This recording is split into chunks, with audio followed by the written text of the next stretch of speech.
नमस्कार दोस्तों, दामुखर भक्ति में आप सभी का बहुत बहुत स्वागत है। तो आज के हम अपने वीडियो में जानेंगे बद्रीनाथ धाम का रहस्य और आखिर बद्रीनाथ का नाम बद्रीनाथ कैसे पड़ा।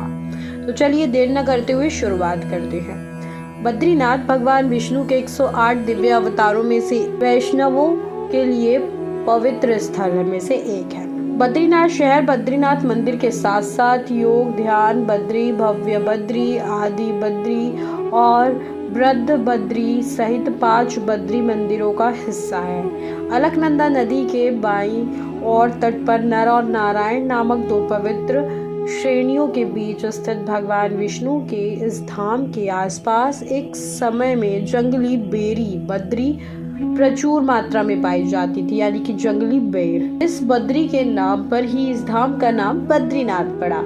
वहीं बद्रीनाथ नाम होने के पीछे एक कथा और प्रचलित है। हुआ यूं कि भगवान विष्णु तपस्या में लीन थे। भयंकर हिमपात हो रहा था। हिमपात के कारण भगवान विष्णु भी पूरी तरीके से हिम में डूब गए थे, यानी कि बर्फ में। तब माता लक्ष्मी से उनकी ये दशा नहीं सहन हुई और वो उनके पास गए और एक बेर के पेड़ यानी कि बद्री के वृक्ष का उन्होंने रूप धारण कर लिया। उन्हें वर्षा और हिम से बचाने लगी।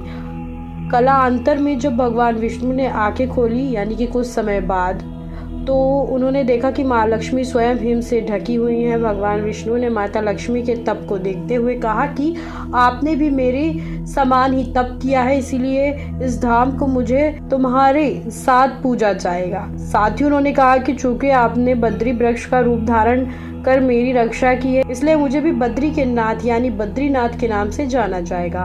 बद्रीनाथ धाम के कपाट सर्दियों के मौसम में बंद रहते हैं। कहते हैं मंदिर के कपाट बंद होने के बाद फिर 6 माह तक देवर्षि नारद भगवान की पूजा करते हैं। कहा जाता है कि मंदिर के कपाट बंद करते समय जो ज्योति जलाई जाती है वह कपाट खुलने के बाद भी जलती रहती है। माना जाता है कि बद्रीनाथ धाम कभी भगवान शिव और पार्वती का विश्राम स्थल हुआ करता था। यहाँ भगवान शिव अपने परिवार के साथ रहते थे, लेकिन श्री हरि विष्णु को यह स्थान बहुत ज्यादा अच्छा लगा।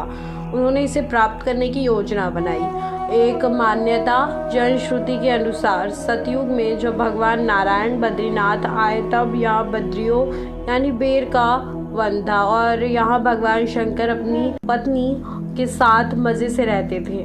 एक दिन श्री हरि विष्णु बालक का रूप धारण कर जोर जोर से रोने लगे। उनके रुदन को सुनकर माता पार्वती को बड़ी पीड़ा हुई। वे सोचने लगी कि इस बेहद वन में यहाँ कौन सा बालक रो रहा है, यहाँ आया आखिर कैसे वो बालक, और इसकी माता कहाँ है। यही सब सोचकर माता को बालक पर दया आ गई। तब वे उस बालक को लेकर अपने घर पहुंची। शिवजी तुरंत ही समझ गए कि ये भगवान विष्णु की लीला है। उन्होंने पार्वती जी से इस बालक को घर के बाहर छोड़ देने का आग्रह किया और कहा कि वह अपने आप ही कुछ देर रोकर चला जाएगा। लेकिन पार्वती माँ ने उनकी ये बात नहीं मानी और बालक को घर ले जाकर चुप कराकर सुलाने लगी।